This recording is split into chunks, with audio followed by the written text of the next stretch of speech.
Day one of practice is in the books for the Green Oaks Giants, and Coach Curtis Evans had a special challenge to his young players. He needs them to step up and step up now. He lost his quarterback, wide receiver, and running back, all from last year. Talked to a couple die-hard Saints fans this weekend. They said if Halton's Dak Prescott continues to play like he did against the Rams, they won't mind cheering for Dak.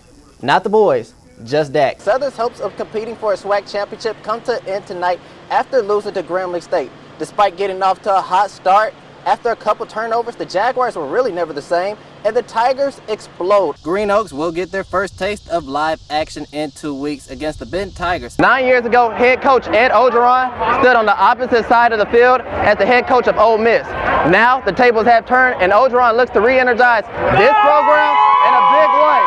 Last year, on defense, the New Orleans Saints completely overhauled their front seven. Literally, it was who that at linebacker, who that on the defensive line, who that made that sack. In life, nothing comes easy. Sometimes you have to fight. Louisiana's two-time Golden Glove champion, Darius Lewis, gives credit to boxing for helping him overcome childhood struggles. Well, first of all, boxing found me, honestly. I grew up, I guess you say overweight, slightly picked on. At the same time, wanted to find something I could release my aggression with as well. That's when Lewis put on the gloves in hopes of building his inner character inside the ring. It builds confidence, builds character. Like I said, it builds confidence and it builds character. You can live day to day through the ring, stress and struggles, you go through the ring, same thing happen in life. Because what you put in is what you get out. Lewis's determination and growing confidence caused him to start looking forward and start eyeballing the Louisiana Golden Gloves tournament. But the very first time I did it, once again, I wrote it on my calendar, maybe like a month out. Said I will become 2015 Golden Glove champion. And then when it happened, it was so surreal. Like, it didn't set in until like a week later that I realized I actually won it. Sat on my bed, and I was like, you did it, D. You did it. So it's like one step, one test at a time. One test at a time is Lewis's approach. Now a personal trainer and still an amateur boxer, Lewis says that his eyes are now looking forward to the pros. So you can look for me top of the year or mid 2017, around May. Top of the year or May 2017. But until then, I will be training every single day in and day out. Corey Howard, WAFB 9 Sports. LSU's Sugar Bowl chances take a devastating hit. Despite producing nearly 400 yards of offense, Coach O blames this one on a lack of execution when it mattered the most. Yeah, we just didn't execute. The guys were, ready to go. We had a good week of practice. We played a good football team today. We weren't clicking on all cylinders on the show. One particular place the offense struggled, the red zone. Unfortunately, that's what I was saying. When you get in there, you need to come away with points. And unfortunately, when you make mistakes inside there and give the other team the football, it's never going to be a good night for you. And the one play everyone will be talking about the rest of the week, LSU with the ball on Florida's 1 yard line with 4 seconds left in the game. And Darius Geis gets stuffed. The back went the wrong way. We had a little short toss called. The back went the wrong way, although he made a good effort, but it just wasn't executed right. The work we put in and the way we prepare and, just having each other's back, man, anytime you come out and you finish on the other end of the stick, man, it's always a horrible feeling. Then for it to be my last time here, it's bad. The Tigers may be down, but they're not discouraged. We didn't fall apart. We probably together more than we ever been. So, we're going to see Thursday. Despite having their Sugar Bowl chances ruined, the team says that they're closer than ever and that they're focused on Thursday's game against Texas A&M on Thanksgiving. I'm Corey Howard reporting from Tiger Stadium, WAFB 9 Sports. In the South, football is king. But in Shreveport, Louisiana, it doesn't get any cooler than ice hockey. I don't use living in Louisiana as an excuse. I know looking at all these players that I'm playing with, they did it. They're all from non-traditional hockey places. And this place is hockey. It's hockey. You just have to make it hockey, and that's what I try to do. The ice may be cold, but 11-year-old Kason Musket says hockey warms his heart like no other. It's great. Like every day, even just being on the ice, it's amazing. Like coming out here every day, like I said, just amazing. It's nothing that can top it. The ice is my home. Muskett's passion for a puck has been passed down. My biggest inspiration was my dad.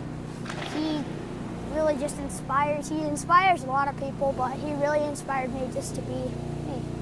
Kayson's father, Scott Muskett, is a former player for the minor league hockey team, the Shreveport Mudbugs.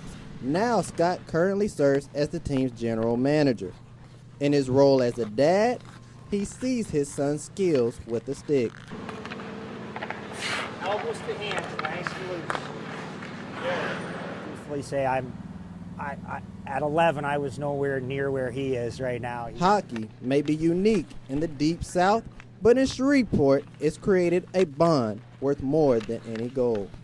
You know, when we're out here together, I think we say I love you, I love you, I love you 70 times in an hour. I love you. Oh, having fun? You're the best. Because we're both doing what we love to do, and we both love watching each other do what the other loves to do, and it really brings you. You know, this is a special place, and I don't just mean any rink, any place. This rink is a special place. You know, this rink is here because of a father's love for his son, and every time I'm out here, I remember that, and I know this sounds crazy, but I feel it. A heartfelt bond between father and son on the ice. The Shreveport Mudbugs return for regular season action this fall. Corey Howard, KSLA News 12 Sports.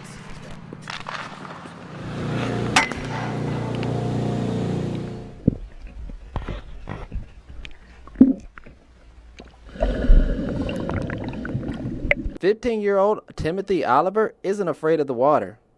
But that wasn't always the case. I remember that I was really scared of the water then because I've been swimming a few times before and I never went off the wall. And he stayed right here the whole 2 weeks. He wouldn't get off the stair. It isn't laps or hours spent in the pool that separates Oliver from other swimmers. This summer, he was able to take the ACT test, and he actually scored a 30. A 30 is his first time. Oliver is a straight A student that never made a B in his life. When he's not diving into the water, he's diving headfirst into the books. Like I might like to read. I do like to read, and few people know that. Reading isn't something that Oliver takes for granted. Using his eyes in general is not something that Oliver takes for granted. A few years ago, my dad recently turned legally blind, but he's still supporting me a lot. Despite losing his eyesight, Oliver's father says that will not keep him from attending his son's events. Well, most often I can't see what he's doing a lot, but I try to be at every budget off-lease event that I could and stuff, so he could know off-lease that I'm supporting him in what he do and stuff. Oliver may not realize it, but yet, in many ways, he's a role model. He's very quiet, but he's kind of a leader at the same time, too, on our team because he's one of the older kids. And he's always very responsible, very respectful, willing to set a really good example for the younger kids. And he's just a great team member to have on our swim team. And it's important because, they need to have an example. He needs to set an example. I always tell them you got to remember, Timothy, somebody's looking at you. Corey Howard, KSLA News 12.